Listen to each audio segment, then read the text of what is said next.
Competitors in college.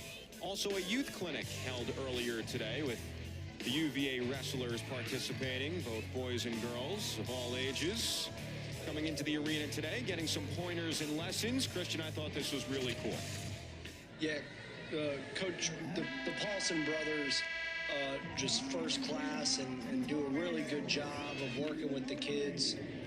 Ran a clinic for our youth league a few years ago and just brought a ton of energy, and then you throw the college guys in the mix and just awesome role models for the community here. So good start to the day, and we are taking it home with our 133-pound matchup here. Should be another good one between Oakley and Yarbrough. Two guys who have qualified for the NCAAs in the past. Oakley, a three-time qualifier. He was the 12th seed a year ago at 133, former SoCon champ at App State. And then Yarbrough, a fantastic story, a guy who did not compete the entirety of last season with an injury. He returned to the mat against NC State and recorded a huge win against number 32, Troy Homan, 6-5, thanks to riding time.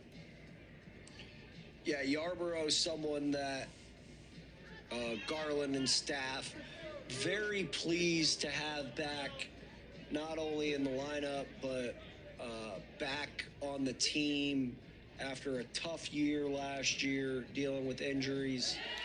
And a nice shot there for Yarbrough, but a deep whizzer for Oakley. Going to be tough to improve position here. As I say that, Oakley scrambles his way out into a front headlock position. Well, Oakley's ranked 19th. Yarbrough not ranked, but when he was injured, he was a top 15 guy, and it has been a journey for him to get back onto the mat. So don't be fooled by the fact there's no number next to Yarbrough's name. He can wrestle, and he can do it at a pretty high level. Yeah, just one bout on the season, so we're all about our data in the modern age, and just not enough data on Yarbrough in the 2025-2026 season. So we'll see as he claws his way through ACC competition, how he climbs that ladder. And unfortunately, with how late he's coming back into the year, going to be hard to snag an automatic qualifier spot, although, you know, he could earn himself the #1 seed in the ACC championships if he continues to trend the way he did last weekend with the win over Holman at NC State. A couple of years ago, he was 4-1 in ACC duels back in 2024.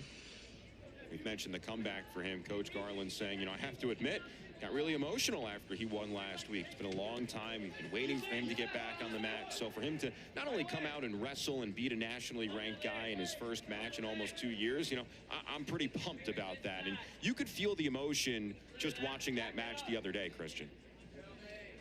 Yeah, you know, you see a guy go through, you know, what Yarbrough did to come back and, you know, get a win like that in a big duel, you know, big for him. So a lot of feel good there for Garland and staff. Well, North Carolina has wrapped up the duel, but Yarbrough with some pride here in this final bout, 10 of 10, final 20 seconds of this first period against Ethan Oakley. Last couple of defeats were to ranked wrestlers. However, he was the champion at 133 at the Soldier Salutes right after the new year. Yeah, and Yarbrough, right, and when in 2024, when he qualified for the national championship, really shook up the bracket where he knocked off Aaron Nagao of Penn State in the first round match. Eventually lost to All-American Nasir Bailey, who is now wrestling for the Hawkeyes of Iowa, formerly at Little Rock. So Yarbrough has high-level wins in his career, looking to continue to build on that, coming back. Oakley chooses bottom to start the second, looking to score first.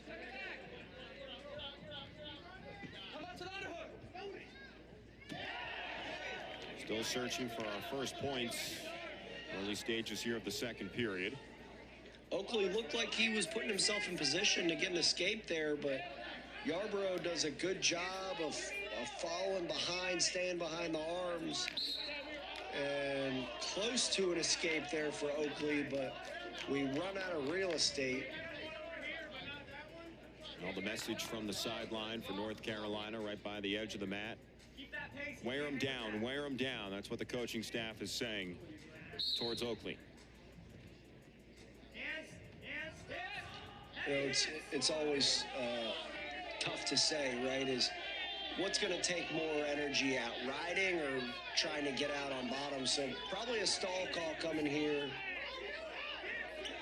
on Yarbrough. And no stall call. Does a good job. It kind of looked like they were both just like at a stalemate there. As Patrick Frank said, you're holding hands. You're just holding hands. Our referee tonight.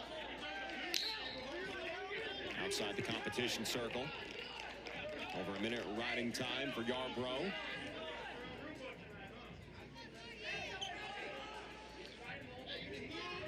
Like you mentioned, Oakley started his career at App State, and these two guys were in that bracket at the 2024 NCAA Championships in Kansas City. This year's championship, Rocket Arena, Cleveland. A great arena. Yes, Cleveland, it is. a great host city for the NCAA tournament. Rocket Arena, just kind of right in the middle of downtown Cleveland. Oakley hoping to be there. He got the two-point reversal. Now looking for some near fall in that crab ride position, putting Yarbrough in danger.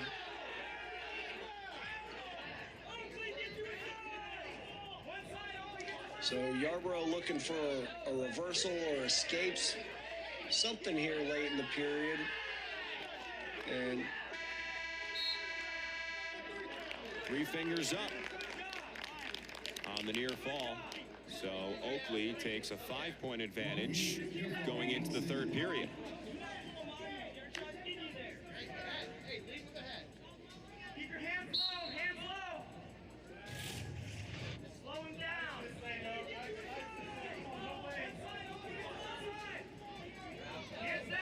so he does a good job with that left foot. He elevates, and then he's just patient, right? Keeps him in that pocket, gets a couple swipes, keeps that half Nelson high.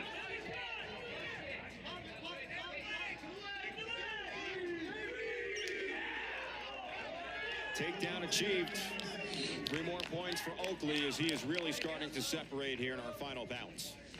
Man, it was so close for that first period, and really Yarbrough looked like he was in position, getting a good tough ride on top. And within the last, minute and a half, Oakley's kind of opened this match up.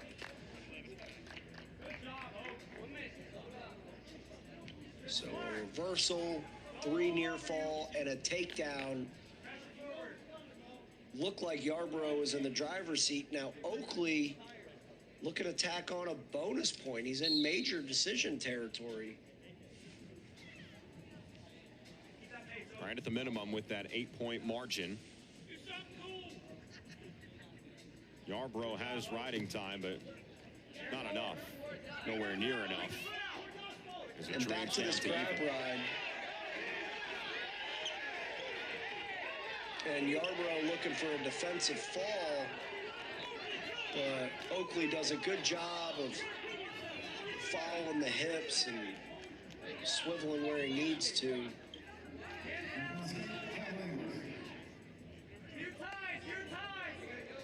So 8-1 now, 30 seconds left.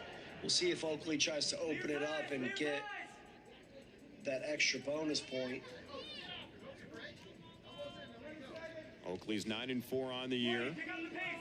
Yarbrough again, just his second duel, his second competition all season long, coming off the injury.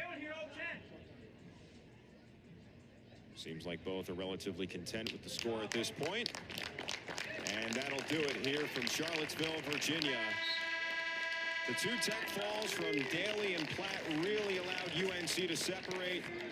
Oakley takes them home, and North Carolina opens up ACC play with a road victory against Virginia, and the Tar Heels win their 9th straight against the Cavaliers.